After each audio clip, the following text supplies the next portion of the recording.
pregnant, homeless woman humiliated as she seeks work at Millionaire's company. But his action shocked everyone. The wind on that Tuesday morning wasn't just blowing against Clara's face.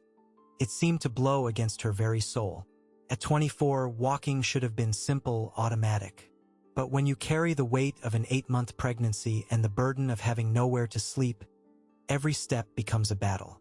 The city was gray, indifferent, as big metropolises often are to those who have no money in their pockets. Clara pulled in air with difficulty, feeling her belly tighten with every Braxton Hicks contraction. A stark warning that time was running out. She paused before the mirrored window of a shoe store she could never afford. The reflection showed a young woman with deep circles under her eyes, wearing a threadbare wool coat that barely closed, straining over her evident belly. Yet, in that reflection, she didn't see the homeless woman many pointed at on the street. She saw a mother. And a mother, my friends, is capable of swallowing her pride like water to save her child. Hunger gnawed at her stomach, a dull rumble that hurt less than the fear. The fear of the baby being born on the sidewalk. The fear of Child Protective Services, CPS, taking the child because she didn't have a roof over her head. Since her grandmother passed away 2 months ago, taking with her the small pension that covered the rent for their tiny room in the outer boroughs, Clara's world had collapsed. The baby's father? He vanished the moment the drugstore test showed positive. Cowardice has a name and address, but Clara didn't have time for rage. She needed to survive. With hands trembling from cold and weakness, she counted the few coins left in her pocket, the result of a kind woman's charity at a bakery the day before. Clara made a decision. She wouldn't buy bread. She walked into the convenience store attached to a gas station and bought the cheapest bar of soap she could find. She asked the attendant for the restroom key. He eyed her suspiciously but handed it over. Inside, under the cold, white fluorescent light, Clara cleaned up. She washed her face and arms, trying to tame her unruly curls that insisted on rebelling against the humidity. She dabbed water on her clothes to cover the worst dust stains. She needed to look presentable. She had a specific destination that morning, the mirrored skyscraper known as Holden Towers. They said it was the largest development firm in the city. Where there is immense wealth, perhaps there would be a sliver of compassion, or at least a lot of floor to scrub. Clara didn't want charity. She wanted work. While Clara fought to maintain her dignity in a gas station bathroom, high above her in that glass and steel tower, Lucas Holden gazed down at the city without seeing a thing. Lucas was 33 and had a bank account most people couldn't even fathom. He wore a tailored suit worth the price of a decent car, but felt as though he was encased in lead armor. His office was vast, minimalist, smelling of expensive cleaning products and filtered air. But it was cold. A cold that came from within him. This wasn't a regular Tuesday. The calendar on his mahogany desk seemed to scream the date. It had been exactly 3 years. 3 years since that rainy night on the highway. The sound of tires skidding, the impact, the deafening silence that followed. Lucas had survived. His wife, Mariana, and the son she carried had not. Since then, Lucas Holden had become a machine. He built residential towers, luxury condos, homes for thousands of families, while his own house felt like a mausoleum. He arrived early, left late, and filled every second with meetings so he wouldn't have time to think, time to feel. His employees respected him for his brilliance but feared his coldness. He didn't smile. He didn't celebrate. He merely functioned. "Mr. Holden?" His assistant's voice on the intercom broke his trance. "The meeting with the investors starts in 10 minutes. "Cancel it," Lucas replied, dryly. "But sir, it's about the new mall project." "I said cancel it. I don't have the patience to watch rich people argue about the color of the marble today." He hung up and massaged his temples. He felt an existential nausea. What was the point of all this? All this empire if he had no one to share it with? Downstairs, destiny was beginning to draw its crooked lines. Clara reached the building entrance. The skyscraper was imposing, intimidating. There were security guards in black suits and earpieces. Her heart pounded. She approached the external guard booth. An older gentleman with white hair, whose badge read Frank, observed her. He saw her worn shoes, but he also saw the enormous belly and her hand pressed into her lower back, a gesture of pain and exhaustion. "Morning, sweetheart," Frank said, with a kindness that almost made Clara weep right there. "What brings you here?" "Good morning, sir." Clara's voice was weak. I heard this is a big company. I need work. I can clean, serve coffee, anything." Frank sighed. He knew the rules. He couldn't let anyone in without an appointment. But he was also a father and a grandfather. "Look, ma'am, HR is on the second floor. It's tough to get seen without an appointment, but it's too cold out here. Come in, sit in the lobby for a bit, get some water. Maybe you'll get lucky?" He buzzed her through the turnstile. Clara thanked him with a tired smile that briefly lit up her face and walked toward the main lobby. The Holden Towers lobby was a stunning expanse of white marble and crystal chandeliers. Clara felt minuscule. Her old sneakers made a strange noise on the expensive floor. She approached the reception desk, where two impeccably made-up young women were talking with a man in a navy blue suit, who seemed to be a junior manager. Their laughter ceased the moment they noticed Clara's presence. The ensuing silence wasn't one of respect. It was judgment. Their eyes scanned Clara up and down, lingering on her simple clothes and her belly. "Yes?" one of the receptionists asked, barely hiding her disdain. "Excuse me." Clara tried to keep her voice steady, though her legs were shaking. "The gentleman at the entrance said I could try speaking to someone about cleaning. I really need a job. I'm fast. I'm honest." The man in the blue suit let out a snort of laughter, shaking his head. "Cleaning? Look at you, lady. You can barely stand. Are you going to go into labor right here in the lobby and ruin our imported marble?" The receptionists giggled, covering their well-manicured mouths. "Besides," the other woman continued, typing on her computer without looking at Clara, "the cleaning company is outsourced and provides uniforms. We don't carry sizes for this kind of situation." Clara felt her face burn. The humiliation was physical, like a slap. "Please, sir, I have nowhere to go. I just need a chance. I can do heavy lifting if needed. I'm strong." "Are you not listening?" The junior manager raised his voice, wanting to assert his authority for his colleagues. "This is a high-end corporation. It's not a charity shelter. You're ruining the aesthetic of the room. The smell of the street is becoming an issue. Get out, or I'll call security to drag you out."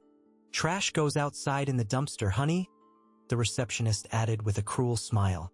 "And take that problem in your belly with you. Should have thought about who you slept with before ending up on the street." The tears Clara had been holding back overflowed. She hugged her own stomach, an instinct to protect her child from those poisonous words. She turned to leave, defeated, feeling the last drop of her hope drain away. But she didn't see that the private executive elevator had just opened behind her. Lucas Holden had come down. He needed to escape his office, breathe fresh air, flee the memories. But what he found in the lobby made his blood, which had been frozen, boil like lava.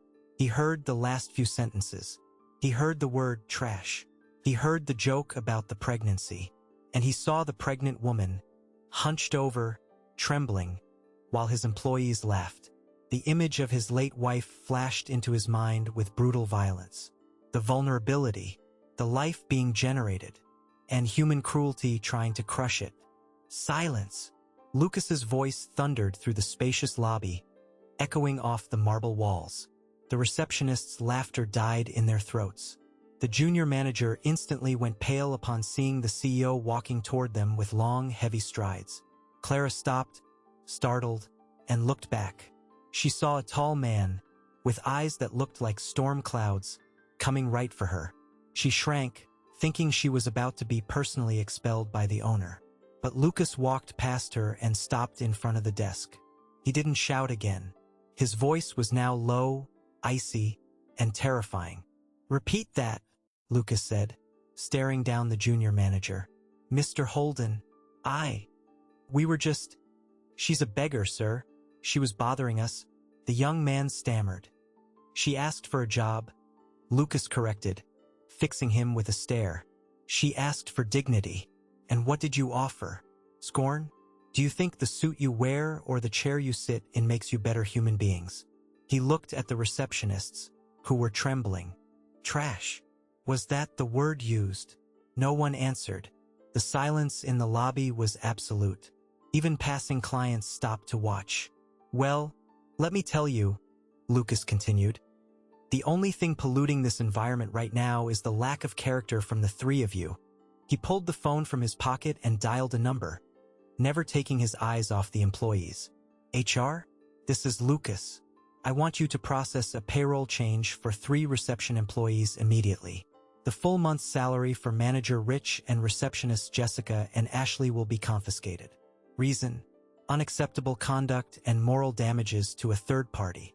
If they complain, they can sign their immediate termination papers for gross misconduct. He hung up and turned back to them. You 3 will work this month for free, and you will be grateful that you still have a job tomorrow. Now get out of my sight. Go to the back office. The 3 scurried away, humiliated, practically running. Lucas took a deep breath, trying to control the tremor in his own hands. He turned to Clara. She was still standing there, static, her eyes wide, not comprehending what had just happened. Lucas's anger vanished the moment his eyes met hers. He saw the fear, but he also saw an absurd strength. Are you all right, ma'am? He asked, and his voice was rough, unrecognizably soft. I apologize, sir. I didn't mean to cause trouble. I'm leaving now, Clara murmured, taking a step back. No. Lucas extended his hand, an instinctive gesture. Please don't go. He looked at her belly, the shape, the size. It was exactly how Mariana had looked. A knot formed in his throat. You said you wanted work? He asked. Yes, sir. Anything. Come with me. Lucas offered her his arm. Clara hesitated. She was dirty, in old clothes, and he looked like a prince. But there was something in his eyes, a deep sadness that she recognized because she saw the same sadness in the mirror every morning. She accepted his arm. The entire lobby stopped to watch the scene. The powerful Lucas Holden, the man of ice, leading a pregnant homeless woman into the private executive elevator. In the office, Lucas had Clara sit on the most comfortable leather sofa available. He ordered hot tea and sandwiches. He watched as she ate, trying to maintain her manners, but with the voraciousness of someone who hadn't eaten properly in days. What is your name? He asked, sitting in the armchair opposite her. Clara. Clara Maria. Clara, he repeated as if testing the sound. I'm Lucas. That afternoon, Clara told him her story. She spoke of her grandmother, the eviction, the abandonment. She spoke without self-pity, merely reporting the facts of a hard life. Lucas listened to every word. With every sentence, he felt the purpose of his life being rewritten. Clara, you are not going to clean any floors, he said when she finished. You are 8 months along. That's dangerous. Her face fell. But sir, I need... You will work here, he interrupted. But you will assist me with organizing the archived records and managing the pantry on this floor. It's light work. You can do most of it sitting down. He opened a drawer and pulled out a checkbook, but stopped. He remembered what he had done in the lobby. He picked up the phone again. Bring up the cash advance I requested. Minutes later, an envelope was delivered. Lucas extended it to Clara. This isn't my money, he explained. It's the sum of the salaries of the 3 people who mistreated you downstairs. I said it would be compensation for emotional distress, and it is. Use it to rent a decent place, buy baby clothes, and eat well. Clara held the envelope. It was more money than she had ever seen together in her life. She began to cry, loud sobs that shook her body. Lucas, unsure what to do, just approached and lightly touched her shoulder. Breathe, Clara. You are safe now. From that day on, the routine on the top floor of Holden Towers changed. Clara's presence, with her prominent belly and quiet manner, brought a new color to that gray environment. Lucas had a special, more comfortable chair installed for her to work at the archives. He, who usually lunched on only a protein shake while reading reports, started ordering real food. "Clara, come here," he would call around noon. "They ordered too much food for me again. I hate waste. Sit down and help me." It was an obvious lie, and Clara knew it. But she sat and she ate, and they talked. First only about work, then about life. Clara realized that this powerful man was, in fact, a wounded boy. She started leaving flowers picked from the entrance garden on his desk. She organized his papers not by alphabetical order, but by the priority she noticed he assigned them. The coldness of the office began to melt. One afternoon, Clara felt dizzy while filing some documents. Lucas was on an international video call, but upon seeing Clara lean against the wall, he abruptly shut his computer on the Japanese clients. "We're going to the doctor. Now." "It's not necessary, Mr. Lucas. It's just tiredness. Don't argue with me, Clara. Let's go." He took her to the city's top OB/GYN clinic. He paid for the private consultation. He entered the room with her, as Clara was terrified. When the doctor turned on the ultrasound machine and the galloping sound of the baby's heart filled the room. Thump thump, thump thump, thump thump. Lucas froze. He looked at the screen. He saw the baby's profile. He saw the life pulsing. His eyes filled with tears. It was the sound he had dreamed of hearing from his own son. The sound that had been denied him. But there, in that moment, that sound healed a piece of his soul. Clara looked at him, lying on the table, and saw his emotion. She reached out her hand and held his. "He is strong," she said, smiling. He is very strong," Lucas replied, squeezing her hand. In that instant, the boss-employee barrier completely dissolved. There was a bond there, a bond forged in pain and hope. Weeks passed. The 9th month arrived. On a rainy afternoon, much like the one of Lucas's accident, he called Clara earlier than usual. "Grab your things. We're going out." He drove her to a residential building 2 blocks from the company. A nice, secure building. They went up to the 3rd floor. Lucas opened the door to a small, but fully furnished apartment. A crib was set up in the bedroom. There were soft blankets. The refrigerator was stocked. Clara stopped in the doorway, her hand over her mouth, in disbelief. "Mr. Lucas, what is this?" "The hotel you were staying at is no place for a newborn," he said, trying to sound practical to disguise his emotion. "This is close to the office. It will be easy when you return from maternity leave. The rent will be deducted from your salary." Gently, over the long term, he placed the keys in her hand. "It's not charity, Clara. It's an investment. I'm investing in that child's future, and in the peace of mind of my best employee." Clara looked at the keys, then at the crib, and finally at Lucas. The gratitude she felt was beyond words. "I don't know how to thank you. I promise I will honor every cent. I will work twice as hard. You saved our lives. I think you saved mine, Clara." He let slip, in an almost inaudible whisper. They stood there, in the living room of that apartment, as the rain beat against the window. 2 castaways who had found an island in each other. Lucas felt, for the first time in 3 years, that he was no longer alone in the dark.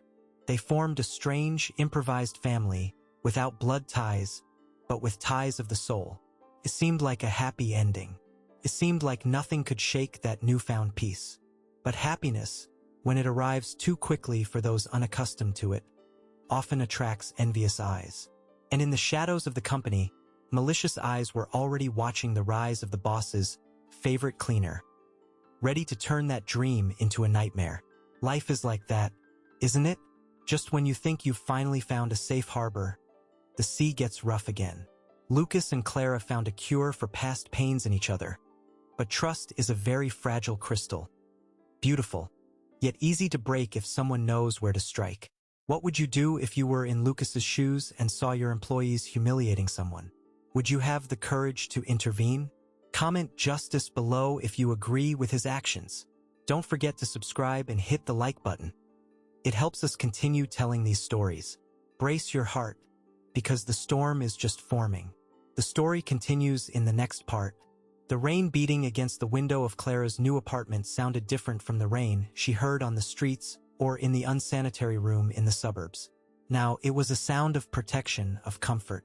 In the weeks that followed the move, Clara's life, and surprisingly Lucas's, entered a kind of early spring, even with the gray autumn outside. The apartment, which Lucas called an investment, became a refuge. Clara cared for the place as if it were a palace. Every piece of furniture was cleaned with zeal. Every item of the layette Lucas had bought was folded and put away with a devotion that bordered on adoration. She didn't just feel like an employee. She felt, for the first time in a long time, seen. In the office, the transformation was visible to the naked eye. Employees, once accustomed to walking on eggshells for fear of the boss's unstable mood, now saw a different Lucas. He was still demanding, of course, but the armor of ice seemed to have cracks from which subtle smiles escaped. And the cause of those cracks had a name, a last name, and a nearly 9-month-old belly that circulated the hall's organizing files. Clara, keeping her prom, ISE, worked with dedication, but she did more than that. She noticed when Lucas was stressed and appeared with a chamomile tea without being asked. She organized his schedule so he had time to breathe. There was a silent dance of care between the two. Lucas, in turn, became the guardian of her pregnancy. "Clara, you've been on your feet too long. Sit down," he ordered, feigning severity, but with eyes full of concern. "Mr. Lucas, I'm pregnant, not sick," she would respond, laughing. "Doesn't matter. Sit and eat this fruit I brought." This proximity, this innocent and beautiful intimacy that blossomed between the boss and the cleaner, was a balm for both of their old wounds. Lucas saw in Clara's belly the continuation of the life that had been stolen from him. Clara saw in Lucas the paternal protection her son would never have from his biological father. But, my friends, other people's happiness is irritating. And it's much more irritating when it shines in a place where ambition is usually the only currency. On the executive floor, there were eyes that didn't view that relationship with tenderness, but with calculated contempt. Victoria, the CFO of Holden Towers, watched everything like a snake ready to strike. An elegant, competent, and cold woman, Victoria harbored an old obsession with Lucas. She believed that, by right, the place beside the CEO should be hers. She had the resume, the class, the social status. Seeing Lucas smile at a nobody, a woman who came from the street, who wore simple clothes and carried another man's child, was a personal insult to Victoria. Envy, when mixed with the feeling of rejection, becomes a potent poison. "He's clearly been charmed," Victoria commented to her assistant, watching from afar as Lucas helped Clara carry a light box of papers. "But spells break. They just need the right push." Victoria was not a woman to act on impulse. She was a strategist.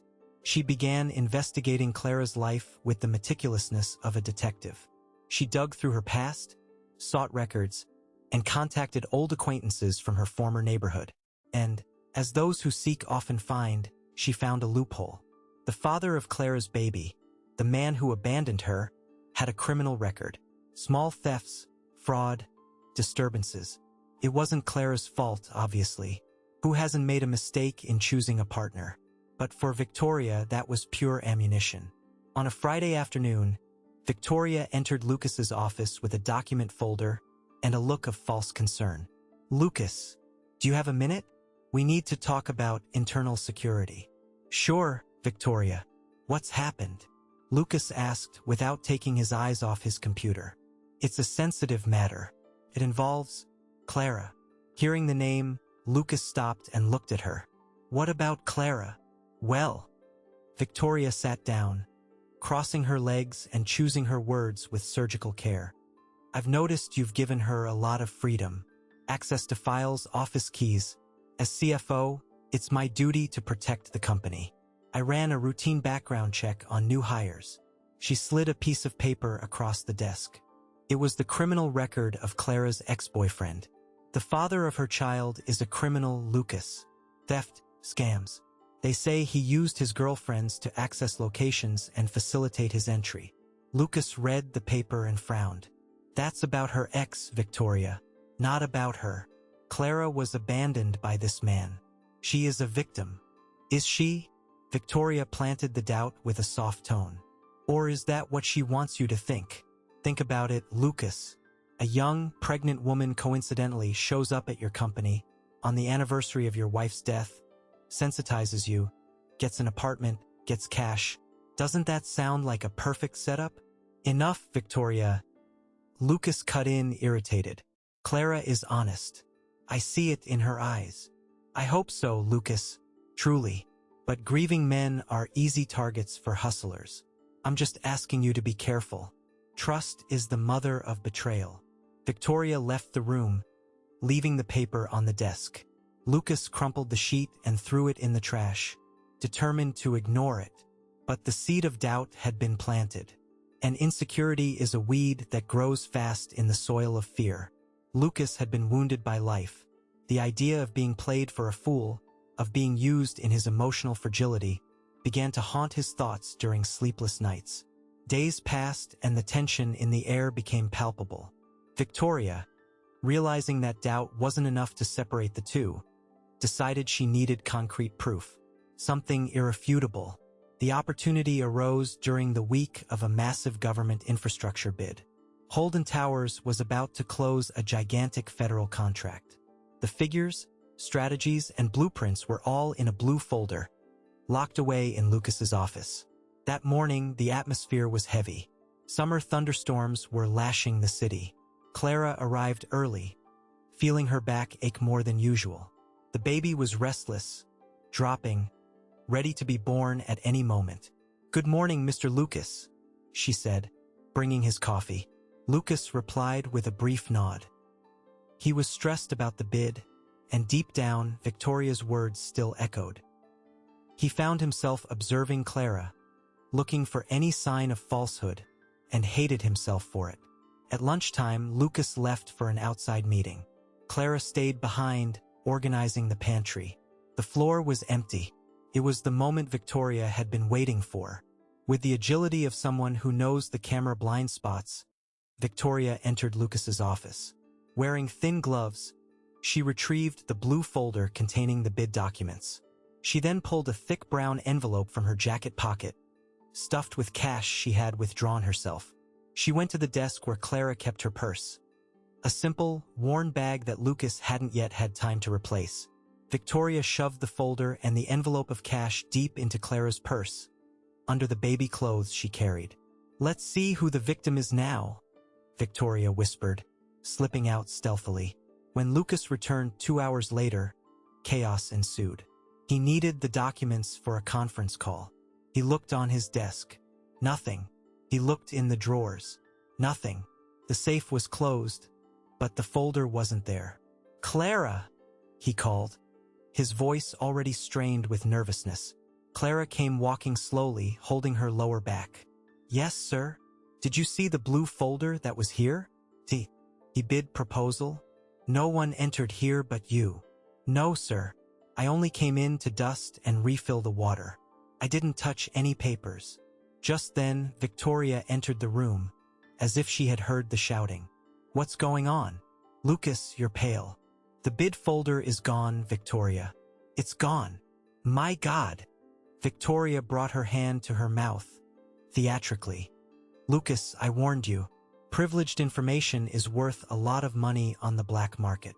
"What are you insinuating?" Clara asked, feeling a chill run down her spine. "I'm not insinuating, dear.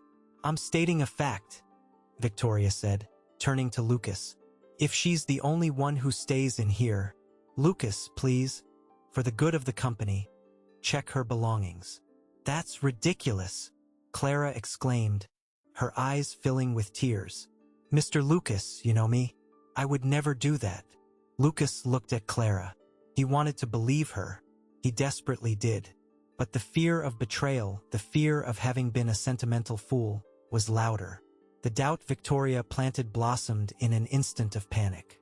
"Show me the purse, Clara," he said, his voice hard as stone. "Mr. Lucas, please. The purse, Clara. Now." Trembling, Clara grabbed her old bag from the chair and placed it on the mahogany desk.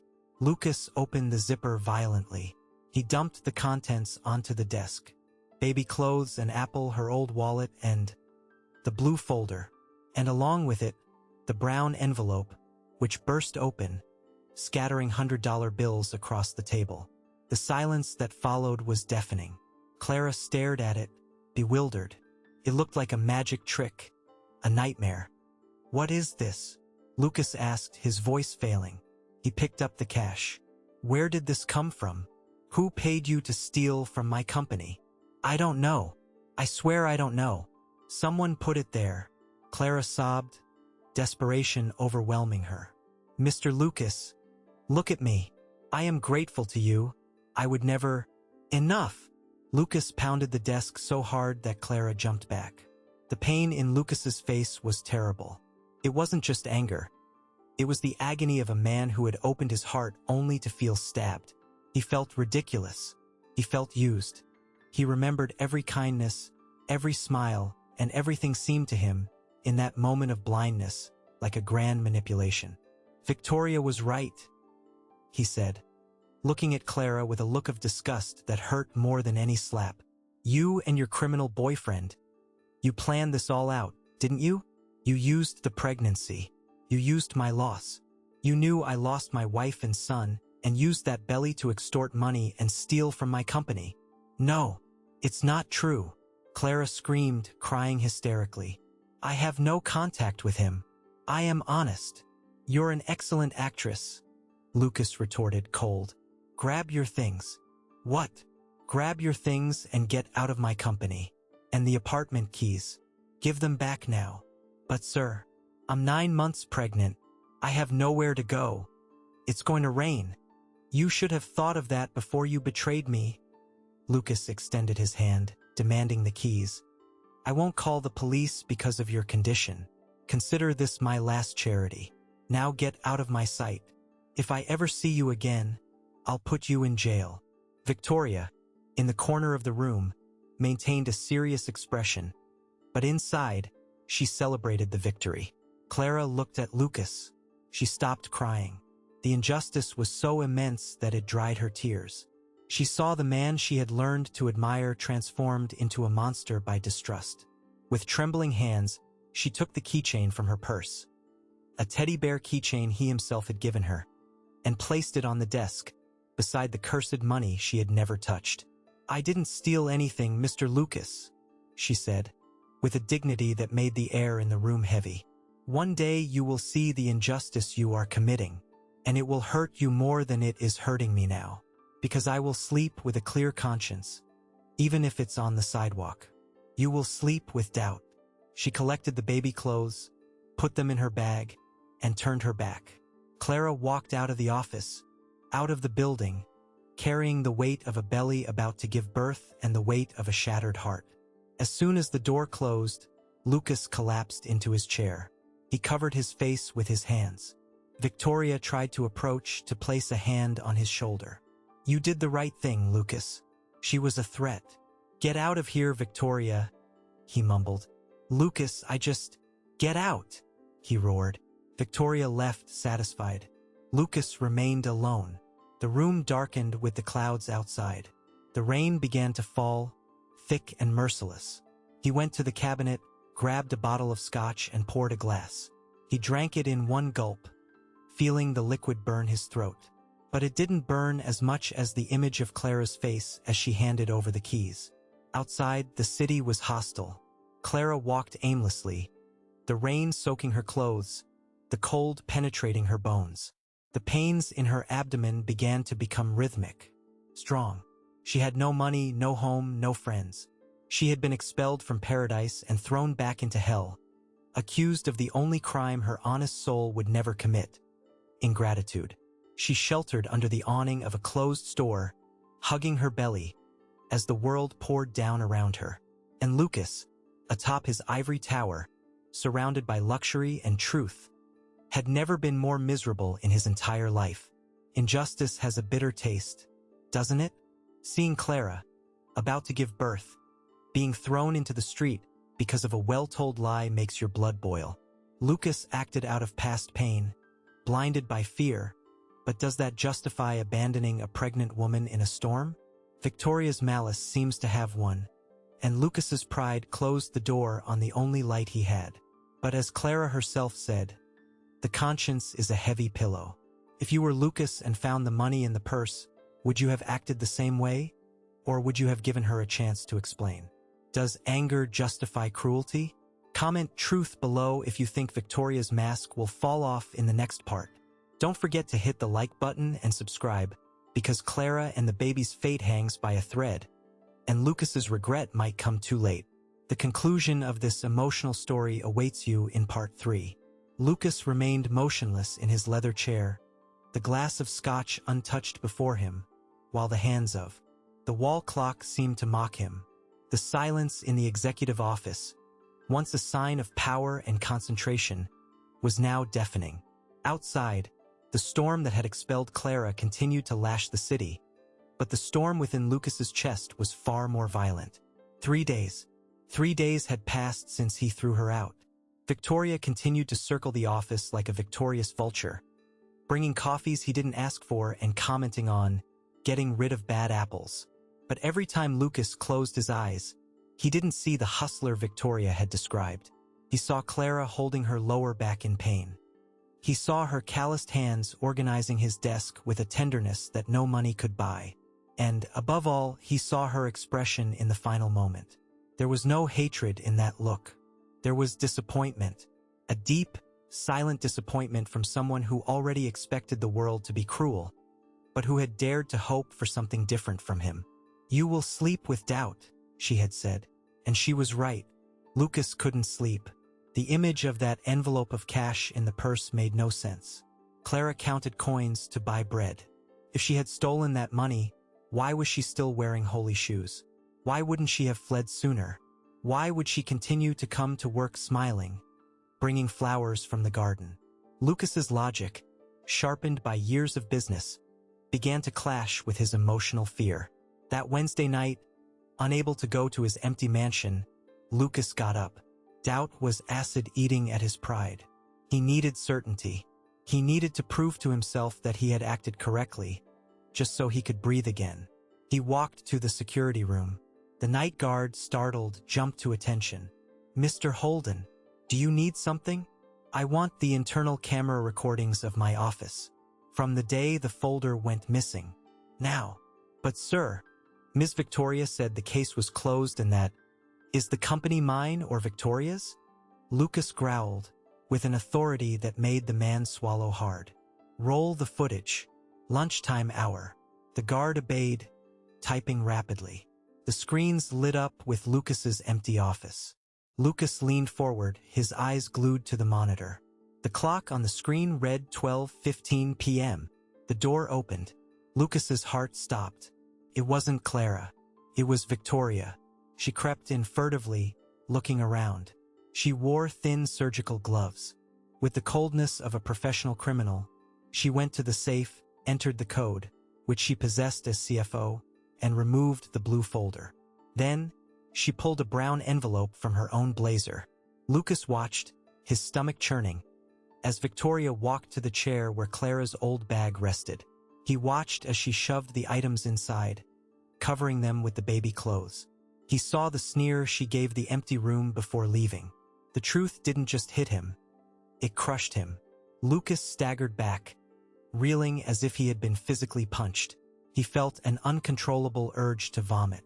He hadn't just been unfair. He had been a monster. He had allowed his past pain, his fear of being hurt, to transform him into the tormentor of an innocent woman and an unborn child.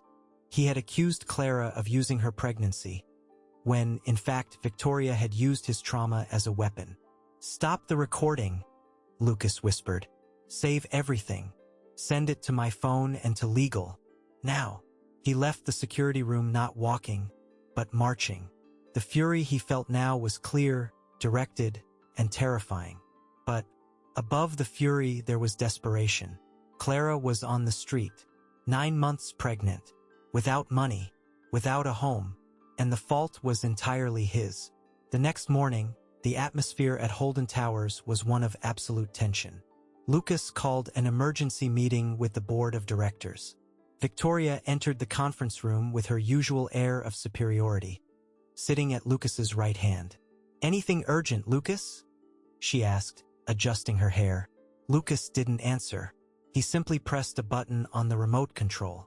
The projector screen descended and the giant display illuminated. The security camera video began to play in high definition. The silence in the room was absolute. The other directors watched, stunned. Victoria's face lost all color, transforming into a mask of white wax. When the video ended, Lucas turned to her. His voice was low, but carried a threat so real it made Victoria shrink in her chair. "You have 5 minutes to leave this building," Lucas said. "My lawyers have already forwarded these images to the police. You will be charged with aggravated theft, identity fraud, and emotional distress. If I ever see your face near my company or my family again, I will spend every penny of my fortune to ensure you never see the light of day outside a prison cell." "Lucas, wait. I did this for us." Victoria tried to stammer, desperate. "Get out." Lucas's scream made the glass windows vibrate. Victoria fled, humiliated, under the contemptuous stares of all her colleagues. But the victory over the villain brought Lucas no relief. The clock was ticking. He mobilized the entire company. Security guards, drivers, even the cleaning staff. "I want you to find Clara," he ordered in the lobby, addressing all the employees. "Pay whatever is necessary. Search shelters, hospitals, parks. Whoever finds her gets a year's salary bonus. Just bring her back safely." The search began. Lucas drove his car through the city streets like a madman, entering alleyways, asking homeless people, showing a photo he had taken of her on the day of the ultrasound. The rain had started again, thick and cold. The afternoon was fading and Lucas's desperation grew. What if something had happened? What if the baby was born on the street? What if she died of exposure? His phone rang. It was Frank, the old security guard who had let Clara in on the first day. "Mr. Lucas?" The old man's voice was trembling. "I think I found her." "Where, Frank? Where?" "Near the old bus terminal. There's a closed strip mall. She's lying under an awning." "Mr. Lucas, she's not well. I think the baby is coming." Lucas didn't respond. He threw his phone onto the seat and slammed the accelerator. City traffic was gridlocked by the rain. Cars honked, stuck in a monster jam. Lucas looked through the windshield. For blocks to go. He couldn't wait. He threw open the door of his luxury sedan, abandoned the vehicle in the middle of the avenue with the engine running, and began to sprint. Lucas Holden, the untouchable millionaire, ran through the rain, his Italian suit soaking in seconds, his leather shoes splashing in muddy puddles. He ran like he had never run in his life, his heart pounding in his throat, praying to God, in whom he had stopped believing 3 years ago, to give him a second chance. He spotted the awning. He saw Frank's silhouette trying to shield someone with a broken umbrella. Lucas dove to his knees on the wet pavement, sliding toward her. Clara was pale, her lips blue with cold, her hair plastered to her forehead by sweat and rain. She was moaning in pain, her hands gripping a piece of soiled cardboard. "Clara!" Lucas cried, his voice choked. She opened her eyes with difficulty. Seeing him, a flicker of fear crossed her face. She tried to shrink away to protect her belly. "No, don't take him. I didn't steal," she whispered, delirious with pain and fear. That broke Lucas's heart into 1,000 pieces. "No, Clara, no." He held her ice-cold hands, warming them with his own.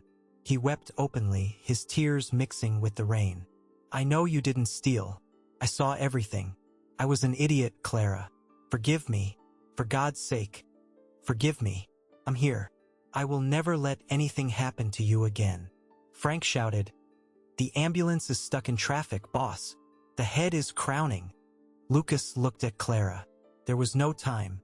He would have to be her support right there, on the cold ground of that indifferent city. "Clara, look at me," Lucas said, firmly, taking control despite his panic. "You are strong. You are the strongest woman I've ever met. We are going to bring this boy into the world. Together." "It hurts so much, Lucas," she cried. "Squeeze my hand." Transfer the pain to me. Push, Clara.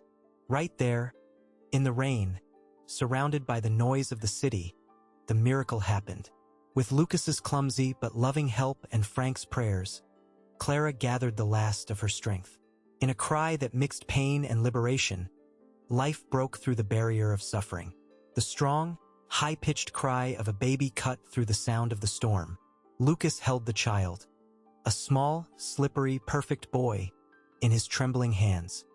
He removed his own jacket, then his silk shirt, standing half-naked in the cold rain to wrap the baby in dry, warm fabric. He placed the boy on Clara's chest. "He's beautiful, Clara," Lucas sobbed, laughing and crying at the same time. "He's perfect." Clara looked at her son and then at Lucas, that soaking man, shirtless, kneeling in the mud, looking at her with absolute devotion. The wall of hurt began to crumble. The ambulance siren finally sounded nearby. Help had arrived. At the hospital hours later, the silence was peaceful. Clara was in a private room, clean, warm, the baby sleeping in a crib beside her. Lucas was sitting in the armchair, wearing borrowed scrubs from a nurse, refusing to leave their side. When Clara woke up, he immediately stood. "How are you?" "Tired," she smiled weakly. "But alive." Lucas approached the bed. He didn't dare touch her, ashamed of everything he had done. "Clara, I fired Victoria. I saw the tapes. I recovered the apartment and put it in your name. It's yours. No one can take it away. But I know that doesn't erase what I said. I humiliated you. I doubted your integrity. I don't know if you will ever be able to trust me again, but I will spend the rest of my life trying to earn your forgiveness." Clara looked at him. She saw the dark circles under his eyes, the genuine remorse, the love overflowing from those tired eyes. She knew the pain of abandonment, and she knew that Lucas had acted wounded by his own scars.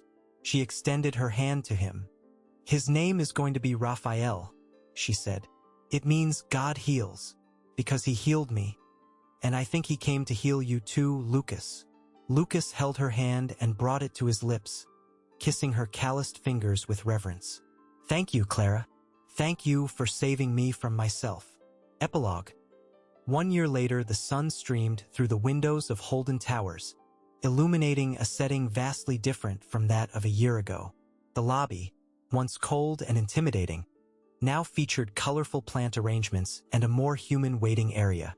On the executive floor, an important meeting was taking place.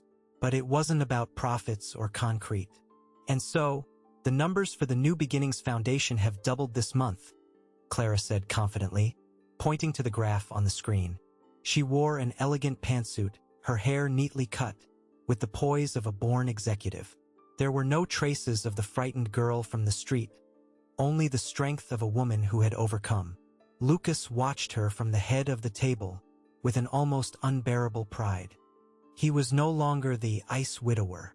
He was a man who laughed, who greeted employees by name, who left early on Fridays. Suddenly, the meeting room door burst open. A 1-year-old boy with clumsy steps and a toothy grin ran in, escaping the nanny who followed close behind, breathless. "Dada?" little Raphael shouted, running toward Lucas, though Lucas was not the biological father. The whole room laughed. Lucas stood up, picked the boy up, and tossed him into the air, eliciting giggles from the child. "Crashing the meeting again, champ?" Lucas joked, kissing the boy's chubby cheek. Clara smiled at the scene. They hadn't gotten married yet.